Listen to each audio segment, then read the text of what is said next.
Paul Newman reveals the actors he refused to work with. Those blue eyes had limits. For decades, Paul Newman carefully selected his collaborators, building one of Hollywood's most respected careers through disciplined choices about who deserved his time and talent. But industry insiders knew there were certain names that would make those famous eyes narrow slightly. Actors Newman deliberately avoided throughout his entire career. Newman turned down millions to avoid working with specific stars, revealed a longtime Hollywood producer who witnessed several failed attempts to pair the actors. It wasn't about public feuds. Paul was too professional for that. But behind closed doors, he made it crystal clear that certain projects became instant no's the moment particular names were attached. Unlike typical Hollywood rivalries built on competing for the same roles or public popularity contests, Newman's reluctance stemmed from something more fundamental: profound philosophical disagreements about the very nature of acting and professional responsibility that made certain collaborations impossible.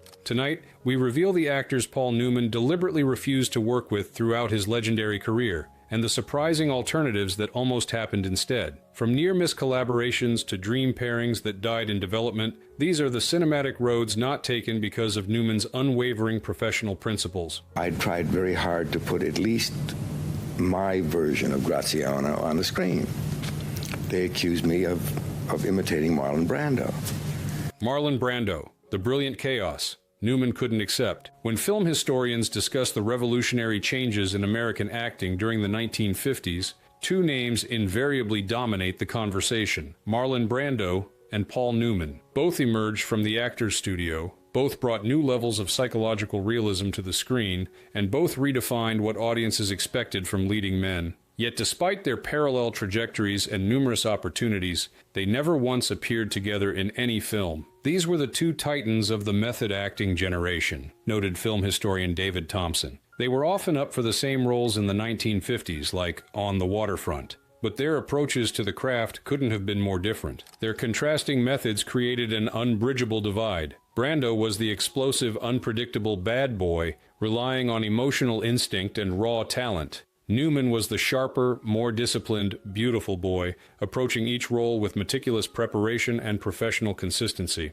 This fundamental difference in philosophy made collaboration virtually impossible. Newman reportedly didn't care for Brando's lack of discipline later in his career, revealed a producer who attempted to cast them together in the late 1970s. When Brando's name came up for a key role opposite Paul, the response wasn't anger, it was a calm but firm no. When pressed, Newman simply said, "I can't work with someone who doesn't respect the work enough to prepare properly." What made this divide particularly significant was how it reflected their contrasting approaches to the responsibility of talent. For Newman, extraordinary ability carried an obligation to develop that ability with discipline and respect for the collaborative nature of filmmaking. Brando's increasingly casual treatment of his own genius struck Newman as a betrayal of that fundamental responsibility. They were like oil and water, one controlled, one chaotic, observed cinematographer Conrad Hall, who worked with both actors separately. What bothered Paul wasn't just the practical challenges of working with someone unpredictable. It was what Brando represented about the actor's responsibility to the craft itself. This philosophical disagreement remained professional rather than personal. Newman maintained respect for Brando's achievements while privately establishing boundaries that kept their careers on parallel tracks that never intersected. You see, in this world, there's two kinds of people, my friend. Those with loaded guns and those who dig. Clint Eastwood. Politics and pacing prevented partnership. If Newman's avoidance of Brando stemmed from philosophical differences about craft, his separation from another Hollywood legend came from contrasting approaches to both filmmaking and politics that made collaboration equally improbable. For about 20 years, from the late 60s to late 80s, Newman and Eastwood were the two biggest male movie stars in the world, observed film critic Roger Ebert. Their paths never crossing on screen remains one of Hollywood's great mysteries, until you understand just how different they were in almost every way. The divide began with politics. Newman was a die-hard liberal activist who campaigned for Democratic candidates, supported progressive causes, and even made Richard Nixon's infamous enemies list due to his political activities. Eastwood was a conservative, later libertarian icon, whose political views stood in direct opposition to Newman's passionate liberalism. Politics and style, noted director Sidney Pollack, who worked with Newman on multiple films. They represented opposite ends of the spectrum, not just politically, but in how they approached the work itself. Their contrasting methods made collaboration practically impossible. Eastwood was famous for his minimalist approach, shooting quickly, doing few takes, and wrapping productions on time and under budget. Newman was a perfectionist who believed in extensive rehearsal, multiple takes, and taking whatever time was necessary to get the performance right. A collaboration likely would have ended in a fistfight over the schedule, joked a producer who worked with both men. Eastwood would want to finish a scene in 2 takes and move on. Newman would want to spend days exploring different approaches to the same moment. They would have driven each other crazy within the first week of shooting. This fundamental incompatibility meant that despite both men dominating Hollywood for 2 decades, and despite numerous attempts to pair them, they remained on separate professional paths throughout their careers. A separation that reflected not personal animosity, but irreconcilable differences in both worldview and working method. Strangers in the night. Frank Sinatra, The Work Ethic Feud. Newman's disciplined approach to his craft created an even more pronounced incompatibility with Hollywood's legendary singer-turned-actor, whose casual approach to filmmaking represented everything Newman rejected about professional conduct. Newman and Sinatra ran in similar circles, but they never made a film together, explained a producer who worked with Sinatra in the 1960s. It wasn't coincidence. It was a deliberate choice on Paul's part, based on what he considered unacceptable professional behavior. The core issue was simple: professionalism. Sinatra was notorious for refusing to rehearse, declining to do more than 1 or 2 takes of any scene, and often leaving sets by early afternoon, regardless of the shooting schedule. For Newman, who treated acting like a blue-collar job requiring hours of preparation and consistent effort, Sinatra's approach was fundamentally disrespectful to the craft and to colleagues. Newman reportedly steered clear of projects involving the chairman to avoid the frustration, said a director who worked with both men separately. Paul believed in preparation, rehearsal, and doing as many takes as necessary to get the scene right. Sinatra believed in showing up, delivering 1 take based on his natural charisma, and being done by lunch. Their approaches were completely incompatible. This incompatibility wasn't about talent. Newman respected Sinatra's natural abilities, but about the responsibility that came with that talent. For Newman, gifts carried obligations to develop and apply them with consistent effort. Sinatra's reliance on raw ability without the supporting structure of preparation represented exactly the approach Newman had spent his career rejecting. Paul had a blue-collar mentality about acting, observed a co-star from The Hustler. He believed in showing up on time, knowing your lines, and giving your best effort every single day. Sinatra's reputation for treating filmmaking as something to be finished as quickly as possible so he could get to his evening concert or social activities violated Newman's fundamental sense of professional ethics. This philosophical divide ensured that, despite their overlapping decades in Hollywood and numerous potential opportunities, Newman and Sinatra remained on separate professional paths throughout their careers. They think that they can protect me by moving around all the time. James Dean, the great collaboration that almost was. Not all of Newman's missed collaborations stemmed from philosophical disagreements. Perhaps the most poignant cinematic partnership that never materialized resulted from tragedy rather than avoidance, cutting short what might have been one of Hollywood's most powerful on-screen pairings. They were friends and rivals at the Actors Studio, recalled Actors Studio founder Lee Strasberg. They represented 2 different interpretations of the method, Dean more emotionally volatile, Newman more technically precise. Their contrasting energies would have created fascinating on-screen chemistry. The 2 rising stars were supposed to be the great duo of their generation. They famously screen-tested together for East of Eden. Newman auditioned for the brother role that went to Richard Davalos. Plans were developing for future collaborations that would leverage their contrasting energies and shared technical background. They never got to work together because Dean died in 1955, explained a casting director who knew both actors. It was the great collaboration that tragedy prevented. 2 young actors who might have pushed each other to even greater heights through their contrasting approaches to the same craft. The twist in this story came after Dean's death, when Newman's career was ironically built partly on roles originally intended for Dean. Newman inherited 2 parts explicitly written for Dean: the lead in The Left-Handed Gun and the lead in Somebody Up There Likes Me. films that helped establish Newman as a major star in his own right. Newman's career was actually built on Dean's death, observed film historian David Thompson. Those inherited roles helped create the Paul Newman we came to know. Had Dean lived, their careers would have developed in tandem, likely including eventual collaborations that would have contrasted their different energies and approaches. This accidental connection, Newman building his early career on roles meant for Dean, created a ghost partnership that continued to fascinate film historians. What might have emerged from collaboration between these two actors' studio graduates,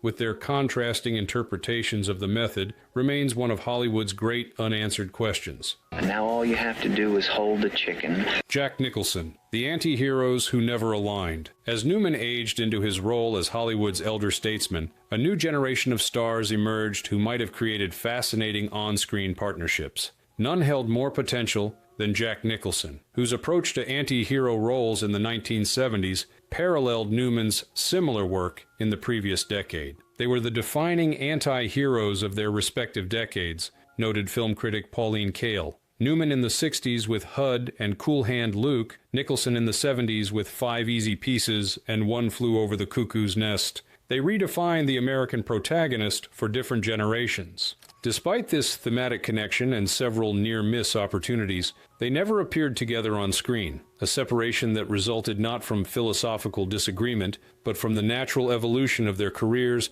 and the difficulty of finding projects that served both their needs simultaneously. Why it never happened? Timing, explained a producer who worked with both actors. By the time Nicholson blew up with Easy Rider and Chinatown, Newman was moving into a different phase of his career. There were rumors of them circling the same projects, but their energies, Nicholson's manic danger versus Newman's cool detachment, were perhaps considered too redundant to put in the same frame. While not an active avoidance like Newman's stance toward Brando or Sinatra, the Newman-Nicholson collaboration represented a significant missed opportunity, a potential partnership between two actors who defined rebellion for consecutive generations of American audiences. I idealize them. Every woman I meet, I put up there. Because the longer I know her, the better I know her. Yes, it's hard to keep them up there, isn't it? Yes, isn't it? Pretty soon the pedestal wobbles, and then topples. Cary Grant, avoiding the pretty boy comparison. Some of Newman's career choices were driven less by philosophical disagreements with other actors than by strategic positioning of his own screen persona, particularly early in his career when he fought against being typecast based on his extraordinary good looks. This career management led him to deliberately avoid working with Hollywood's reigning king of charm and sophistication. Newman was constantly compared to Grant early in his career because of his looks and charm, said a casting director who worked during both men's careers. It created a significant challenge for Paul, who wanted to be taken seriously as a dramatic actor rather than being cast as just another handsome leading man. This concern shaped Newman's early career choices significantly. Rather than embracing the comparisons to Grant, Newman deliberately chose roles that would establish him as a different kind of actor. Gritty, complex characters with moral ambiguity that contrasted sharply with Grant's sophisticated charm. Avoiding the comparison, noted director George Roy Hill, who worked with Newman on multiple films, Newman fought hard to avoid being labeled a pretty boy or a light romantic lead, which was Grant's domain. He deliberately chose gritty, sweaty roles like HUD and Cool Hand Luke to distance himself from the Cary Grant type. Sharing the screen with Grant would have invited exactly the comparison Newman spent his early career trying to escape. It would have emphasized their physical similarities while potentially undermining Newman's efforts to establish himself as a serious dramatic actor rather than merely a handsome leading man. Newman made strategic choices to define himself against the established Hollywood types, explained a critic who covered both actors' careers. Working with Grant would have reinforced the very image he was trying to complicate and deepen. Their separation wasn't about personal or professional disagreement, but about Newman's deliberate construction of his own distinct screen persona. You know what you need? You need my friend O'Daniel. He operates the biggest stable in town. In fact, the whole goddamn metropolitan area. It's stupid a stunt like you paying. I mean, you don't want to be stupid. Dustin Hoffman, method meets meticulous. As the studio system gave way to New Hollywood in the late 1960s and early 1970s, a new generation of actors emerged with approaches to the craft that sometimes contrasted sharply with established methods. Newman's relationship with one of these rising stars revealed the continuing evolution of his views on acting technique and professional responsibility. Both were major stars of the New Hollywood era, observed director Sidney Pollack, who worked with both actors. But their approaches to character development couldn't have been more different. While they maintained a friendly professional relationship and mutual respect, their contrasting methods made collaboration challenging. Hoffman became famous for his immersive approach to roles, staying awake for days to look appropriately exhausted for Marathon Man, gaining or losing significant weight for characters, and sometimes maintaining character behavior off-camera. While they were friends and respected each other, their methods were notoriously different, explained an actor who worked with both men. Hoffman was famous for staying up all night to look tired. Newman would have just acted tired. Hoffman would transform himself physically for roles. Newman would find the character within his established presence. This fundamental difference in approach meant that despite their overlapping careers during a pivotal era in American filmmaking, and despite their mutual professional respect, they never found a project that accommodated both their contrasting methods in a way that served the material and both performers effectively. They never found a project that fit both of them, noted a casting director from that era. Their approaches to character were so different that finding material that would leverage both their strengths simultaneously proved elusive. It wasn't active avoidance like with Brando, just a natural separation based on their distinct approaches to the craft. You talking to me? Then who the hell else are you talking? You talking to me? Well, I'm the only one here. Robert De Niro, The Missed Opportunity. As Newman's career entered its later phases, one final potential collaboration emerged that many film historians consider the greatest missed opportunity of his career, a pairing with the actor who had become the definitive dramatic performer of the generation following Newman's own rise to prominence. Newman worked with Scorsese, who directed The Color of Money, which is De Niro's territory, yet the two actors never crossed paths, noted film critic Roger Ebert. It represents one of the great missed opportunities of cinema. Two actors who defined intense dramatic performance for consecutive generations, never sharing the screen. Unlike some of Newman's other avoided collaborations, the lack of a Newman-De Niro pairing stemmed not from philosophical disagreement or contrasting methods, but simply from the challenge of finding material substantial enough to support two dominant screen presences of that magnitude. De Niro was the king of the 70s/80s gritty drama, and Newman was the elder statesman of it, explained a producer who worked with both actors.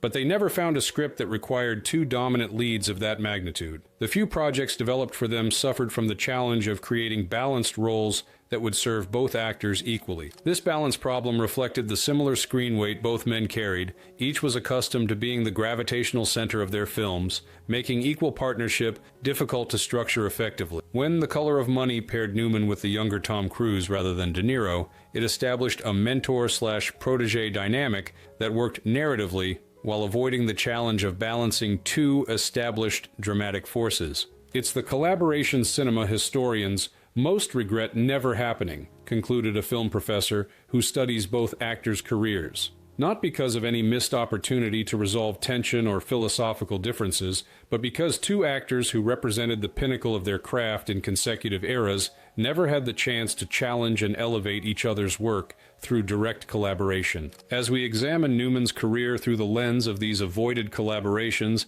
and missed opportunities, patterns emerge that reveal his philosophy about both acting and professional relationships. Newman's choices weren't driven by ego or competitive spirit, but by a clear vision of how the craft should be practiced and respected, a vision that made certain partnerships impossible, regardless of their commercial potential. Newman's refusal to work with Brando wasn't about rivalry, but about fundamentally different approaches to professional responsibility, observed Martin Scorsese, who directed Newman in The Color of Money. For Paul, how you approached the work reflected your respect for the craft itself. When he encountered actors whose approach violated his sense of professional ethics, no amount of talent could compensate for what he perceived as disrespect for the process. This philosophical clarity extended beyond specific actors to inform Newman's entire approach to his career. Unlike stars who maximized their commercial potential through frequent film appearances, Newman maintained a selective approach, choosing projects based on artistic merit and compatibility with collaborators rather than financial considerations alone. What's particularly revealing is how Newman's avoidances and collaborations evolved throughout his career. Early decisions focused on establishing his own distinct screen persona, separating himself from comparisons to established stars like Cary Grant. Later choices reflected his increasingly defined professional standards, seeking directors and co-stars who shared his commitment to preparation and technical excellence. Newman used his increasing power in the industry not to demand special treatment, but to create working environments aligned with his values, explained a producer who worked on several Newman projects. By his later career, he had the luxury of only working with people who approached the craft with the same seriousness and respect he did. His avoidance of certain collaborations wasn't about personality clashes, but about maintaining the professional standards he believed essential to meaningful work. The most significant insight from examining Newman's career through these non-collaborations is how they reveal his understanding of artistic integrity. For Newman, integrity wasn't just about the quality of the final product, but about the process that created it, about showing up prepared, respecting colleagues' time and contributions, and approaching each project with full commitment regardless of its commercial prospects or budget. Newman believed how you did the work was as important as what you ultimately produced, concluded a director who worked closely with Newman. His consistent avoidance of Brando, despite the obvious commercial potential of their pairing, reveals something fundamental about his character, his willingness to prioritize his principles about professional conduct over opportunities that might have generated enormous attention and financial reward. This commitment to process over expediency, to consistent discipline over mercurial brilliance, defined not just Newman's acting career, but his approach to other ventures as well, from his racing career to his food company to his philanthropic work. In each case, he applied the same methodical dedication to doing things right, rather than merely doing them quickly or profitably. The legacy of Newman's selective collaborations extends beyond his individual career to influence how subsequent generations approach the craft. His example demonstrated that sustained excellence comes not from raw talent alone, but from the disciplined application of that talent within a framework of professional respect and personal integrity, a lesson that continues to shape how serious actors approach their work today. If you found this exploration illuminating, please take a moment to like this video and subscribe to our channel for more insights into Hollywood's golden age. Share your thoughts in the comments about which of these potential collaborations you wish had happened, or what other aspects of Newman's remarkable career you'd like us to explore in future videos. Remember that understanding the choices that defined great careers helps us appreciate not just the films that were made, but the values and principles that shaped how they were created, revealing the character behind the characters that continue to captivate us across generations.